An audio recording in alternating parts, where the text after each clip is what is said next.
Well, good afternoon, everyone. The strength of our democracy depends upon clear lines between politics and law enforcement, between intelligence and criminal investigations, and most importantly, between the White House and the ballot box. What happened in Georgia last week erased those lines that are simply unacceptable. And this is even a more heightened concern after the President's comments last night. And let me be clear about why this matters. Regardless of what had been stated, this is not about the 2020 election. That election has been litigated, audited, recounted, and repeatedly upheld by courts and election officials, including lots and lots of Republican election officials. This is frankly about what comes next. It is deeply alarming that just yesterday the President called for Republicans, his words, to take over and nationalize voting in multiple states. That statement alone makes clear that this threat to our election security, the basic premise of our democracy, is forward-looking to 2026, into 2028, and candidly to the institutions that safeguard our democracy. This is about whether these same tactics we're seeing now, or worse, will be used to disrupt free and fair elections. One of the reasons why, as we think about ICE reform, the notion of roving ICE patrols parading around election polling stations is a very real and legitimate concern. And truthfully, as we've seen, whether the very institutions meant to protect our democracy will be misused to upheaval. So let's be clear. It is inappropriate for a sitting president to personally involve himself in a criminal investigation tied to an election he lost. It is inappropriate for the president to advocate for actions that are wholly at odds with the Constitution and 2.5 centuries of state and local elections. It is inappropriate for the Director of National Intelligence to insert herself into a domestic law enforcement operation far outside her statutory role. And it is profoundly inappropriate for either of them to blur the lines between intelligence, law enforcement, and partisan politics. But that is exactly what happened last week in Fulton County. As Vice Chairman of the Senate Intelligence Committee, I want to underscore a core legal boundary. U.S. intelligence agencies are structured to operate overseas, not on domestic soil. The National Security Act and other laws exist precisely to prevent election officials or intelligence officials from surveilling or intervening in domestic political matters. I may be the only one, well, maybe somebody else is old enough to remember that a lot of this came about because of actions of the Nixon administration back in the 60s. Those actions that literally resulted in the creation of the Oversight Committee that I now sit as chair and now vice chair. Because we know when intelligence personnel are inserted into domestic criminal investigation, especially one launched under such a thin veil of legitimacy, it raises serious legal and constitutional questions and politicizes an institution that must remain neutral and apolitical. The Director of National Intelligence does not conduct criminal investigations. She has no role in executing search warrants, and she does not belong on the scene of a domestic FBI search, particularly one tied to the President's personal grievances carried out under the pretense of normal law enforcement. Now, Director Gabbard argues that her presence was justified by, quote, broad statutory authority. But broad authority to analyze intelligence is not a license to participate in a sham investigation. And it certainly does not justify facilitating direct contact between the frontline FBI agents doing this investigation directly to the President of the United States. That phone call alone should concern every American, because it didn't occur in a vacuum. Now, if this administration were genuinely committed to election security, its actions would reflect that. Instead, we have seen the absolute opposite, the systemic weakening of the very institutions designed to protect our elections from real threats. And remarkably, many of these organizations and entities were put in place under the first Trump administration. So what have they done? The administration disbanded the FBI's Foreign Intelligence Task Force, the unit created in 2017 to investigate foreign interference, share intelligence across agencies, and work with the private sector to close cyber vulnerabilities. It has gutted enforcement of the Foreign Agents Registration Act, FARA, which exists to expose covert foreign influence in our political system.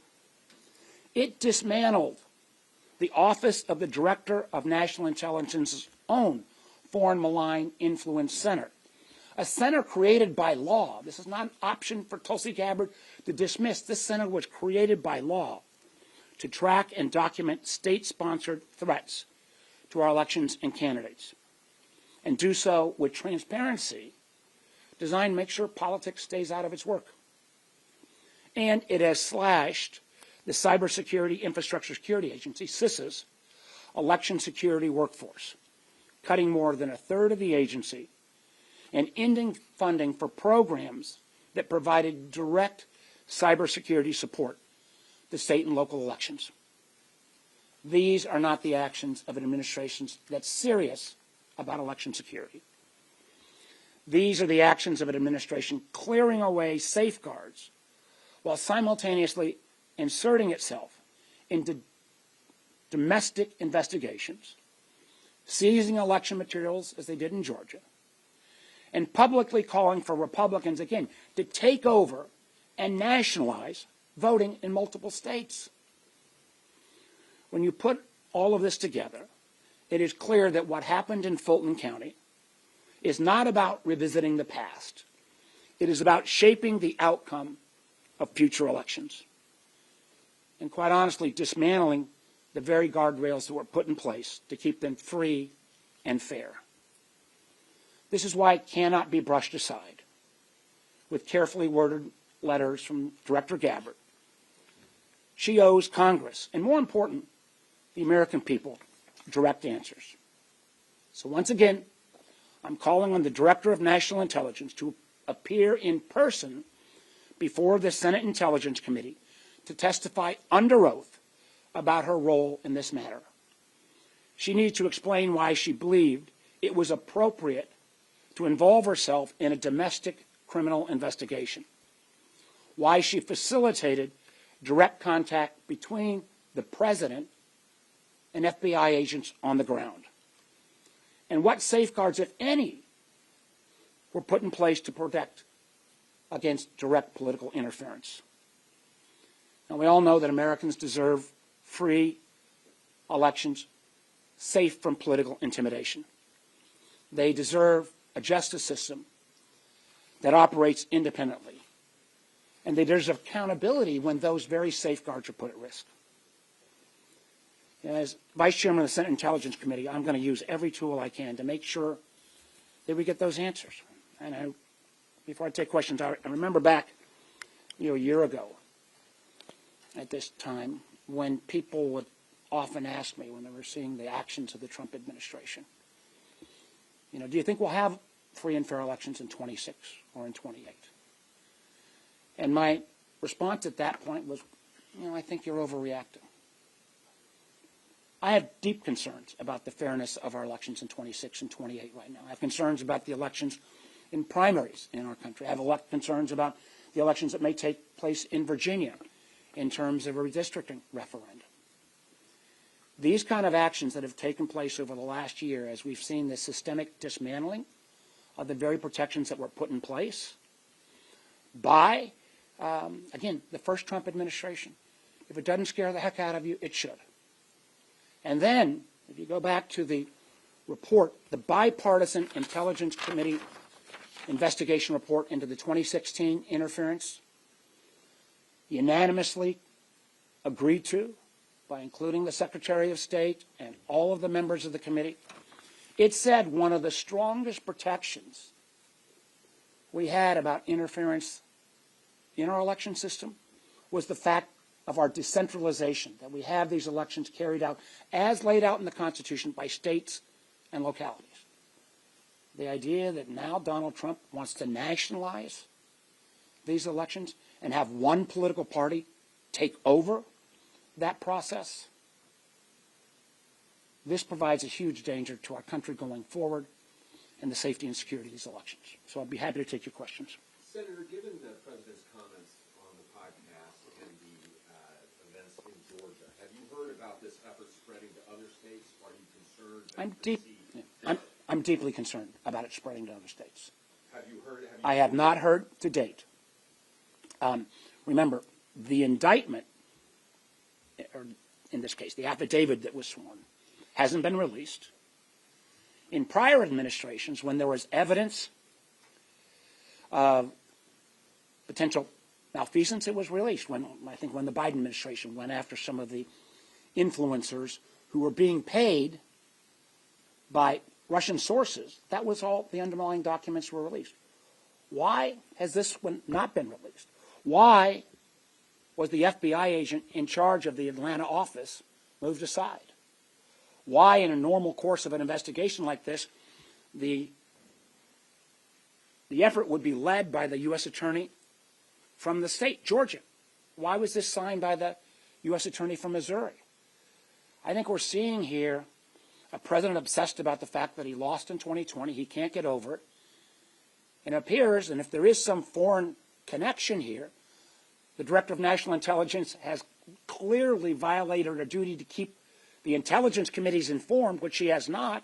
I think this is an effort to try to curry favor back with the president in an area where she's clearly been excluded from most of the recent national events, including Venezuela, Iran, situation with NATO and elsewhere. I have no other logical explanation until and unless she comes forward and testifies. Please. Thank you, Senator. Just as someone who's much more familiar than most with the ins and outs of the role of Director of National Intelligence, should Tulsi Gabbard have the time to be doing election probes in Georgia? Is that not a very busy job? Well, let me answer it two ways. First of all, the FBI that's been over a month late on getting out the Epstein files, were they taking people off of getting that information out to put them on this investigation that seems like it's a thinly veiled attempt to kind of appease the president? And no, the Director of National Intelligence under Biden, under Trump 1, under Obama, that's a full-time job plus. Running off on her own, and it's been reported to me that the FBI was not aware she was coming. She's got this much extra time. Well, I don't know what she's doing in the job.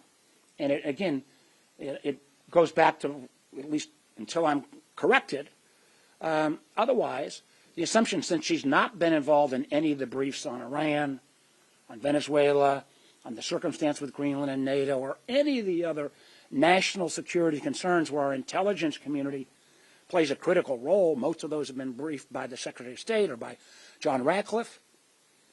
I'm not sure what she's doing. Please. Yeah, you said, I think, that you have not received any notification from the DNI about detecting foreign interference in election infrastructure, which should be required under the law to report within 14 days. Have you any, her office says you also received a copy of this whistleblower complaint that we've now heard about. Have you, and do you know if there's a connection between what she did in Georgia and this whistleblower? Well, let me try to answer that in two ways. One, in terms of, I read the intelligence briefs on a regular basis, and I've got a full staff that follows this. If there had been something percolating about foreign influence in the 26 elections, I sure as hell should have seen it. And I've not seen it.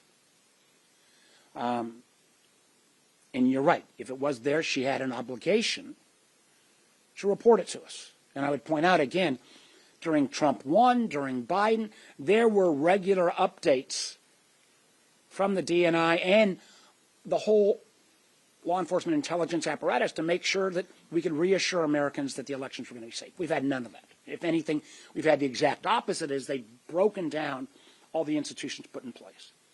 On the second question of the whistleblower, I'm going to see that complaint imminently. So you haven't? I have not received it. I have not received it, but I think it is literally today or tomorrow. But let's go back and look at this for a second. It took the Gang of 8 6 months of negotiation with the Director of National Intelligence to share that whistleblower complaint. This is in direct contradiction to what Gabbard testified during her confirmation hearings, that she would protect whistleblowers and share the information in a timely manner. It took 6 months of bipartisan pressure to get them to bring it forward. The notion of the Gang of 8 was created so that you could have this kind of communication in a completely secure manner. And I do not, again, I'll take a look at the complaint, but the idea that she held back for 6 months a bipartisan request from the Gang of 8 is one more example of somebody that's in way over her head in this job.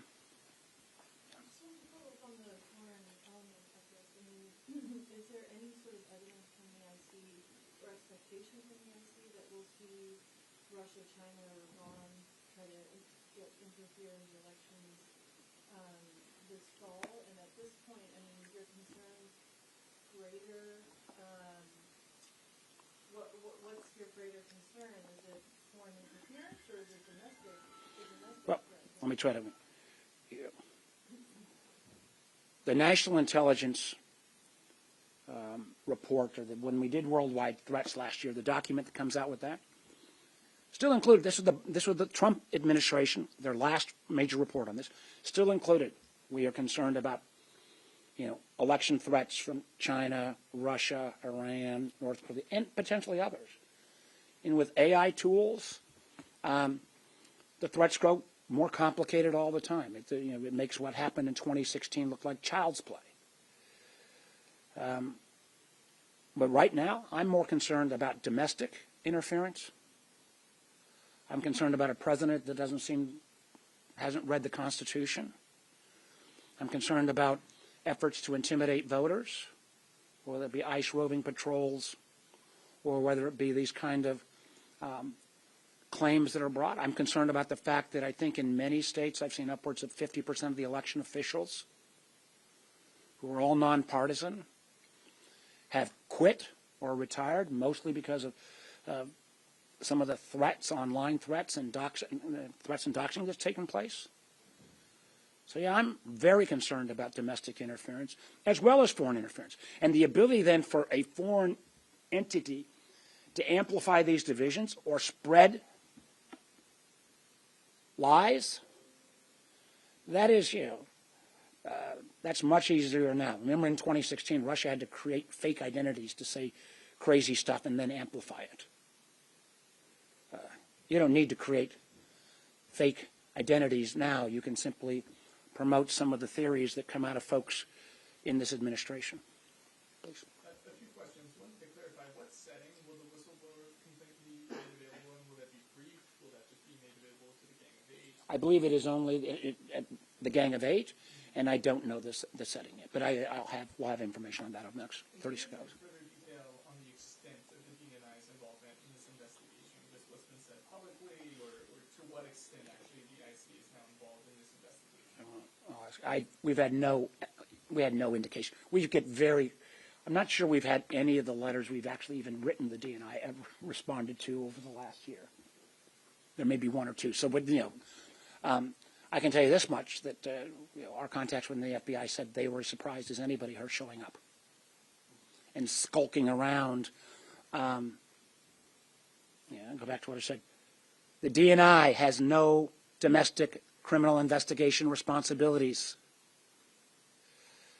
Her job is to look at foreign interference in our elections. And This whole effort is the opposite of transparent. Here and here. On that point exactly, there seems to be a wide discrepancy between what you're describing and what Director of National Intelligence described in her letter with a mandate of foreign and domestic involvement in election security. Could you explain more for people who follow this very closely why it is that it's only foreign concerns that fall under this? It goes back to the laws that created the whole intelligence oversight structure. It goes back to the National Security Act that was passed after President Nixon. It goes back to entities that were at least connected with the intelligence community involved in this little breakout called Watergate. And there was the whole notion that we need to make clear that our intelligence operations are outward-looking, and America don't need to worry about those agencies looking at them. It's one of the components we go through regularly when we debate Section 702. It is the job of the FBI to look into that. And for her to show up, and the hypocrisy of her showing up, after this administration has done more to dismantle the election protections put in place, the FBI's Foreign Malign Influence Center, the law that was passed, I believe in 2019, that created in the Office of Director of National Intelligence a Foreign Malign Influence Center. If you're concerned about election security, you would beef that up. You wouldn't dismantle it.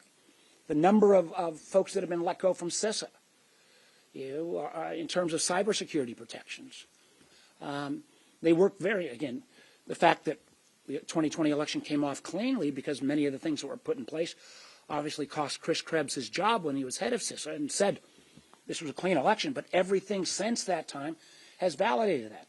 This seems, again, about Donald Trump's obsession. He lost in Georgia. He lost in 2020. The fact that he can't get that out of his head, and whether he is directing this investigation, it sure as heck appears that shouldn't he have more to do than talking to the FBI agents who are on the front line of serving a search warrant?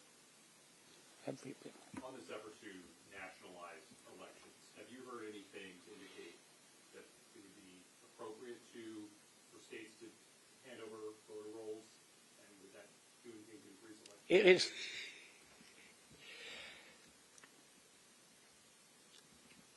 Not only would it not be appropriate, I believe it would be, to the extent almost of a constitutional violation. The Constitution is clear that elections are the gambit of the state and localities. And the irony here is that and this is the hypocrisy of the moment, there were many states, every one of them Republican-led, that were concerned about when CISA tried to help put better cybersecurity protections in what's called the Albert system. States were concerned, all Republican-led, or localities Republican-led, said, oh my God, this would be letting the feds into our purview. So this is, again, Alice in Wonderland world where up is down and down is up. The idea that you've got a Republican president saying, no, trust the feds on all this election, it is both against the Constitution and it's against the position of every Republican elected official from 20 through, I'd even say 2025. We'll see. I'm not sure many of them have yet responded. I'll be anxious to see whether any of them said, oh, no, we want to turn it all over to the feds.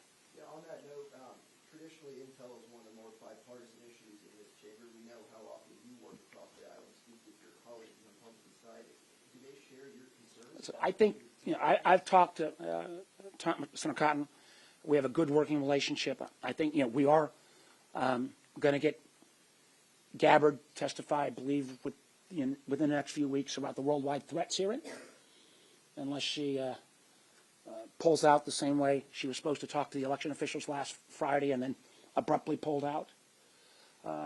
And I can assure you the history the Intelligence Committee had of working bipartisanly and to monitor election security is going to continue this year. Please. Hi, sir. On the whistleblower complaint, do you have confidence in Inspector General Fox, who the Senate confirmed in October? Is supposed to be responsible for the process of delivering this complaint to Congress? Is that any concern that you have involved in that? It greatly concerns me that it took 6 months of bipartisan pressure to get what I think was supposed to be, and Eric, help me on this, was supposed to be delivered within 14 days. How long is it before a complaint is supposed to be delivered? 14 days to review and those 7 delivery. Okay. So whether it's 21 days, we'll give it a month. But it took 6 months of bipartisan pressure to get the document that we should have seen months ago. What finally changed, or when did that change that you now know? I got notified just over the last few days, whether that was tied to the fact that my Republican colleagues agreed as well that what was happening in Georgia was so outrageous that you can't have this stonewalling coming from the administration. I got no answer. I don't have a direct answer on that. I wonder if you could, I know you've got huge questions about all of this, but if you could draw us through a scenario as to what her presence in Georgia, the president's comments yesterday about taking control of 15 states, his retweeting of foreign conspiracy theories last week, how you see this, how they might use all of that to affect the Listen, 2026. people have been talking, and this is where, again, a year ago I thought it was kind of just speculation. But the idea that the president could use some event that would be allowed to send in an insurrection act. The idea that the president might send some part of the federal government, like ICE, into patrol, and suddenly people are saying, well, we want to make sure that nobody undocumented shows up at any polling station. Again, pre-Minneapolis occupation, that didn't ring as true as it potentially rings true right now. And the notional idea that since the president is obsessed about the fact that he won't accept the fact that he lost in 2020, the notional idea that he will ask his loyalists to do something inappropriate beyond the Constitution scares the heck out of me. And I think it scares the heck out of most Americans because we're seeing the constraints move aside. And I come again back to the fact that I've raised this repeatedly over the last number of months. Why would you dismantle the FBI center that appropriately looked at all of domestic and foreign threats to our elections? Why would you undo the legally created entity within the DNI on foreign malign influence? Concerns that they could create some fictitious foreign threat to the election? The administration that this might not tell the truth, I don't find that shocking at all. Anybody else? Thank you, ladies and gentlemen. This will not be the last word we'll have on this topic. Thank you.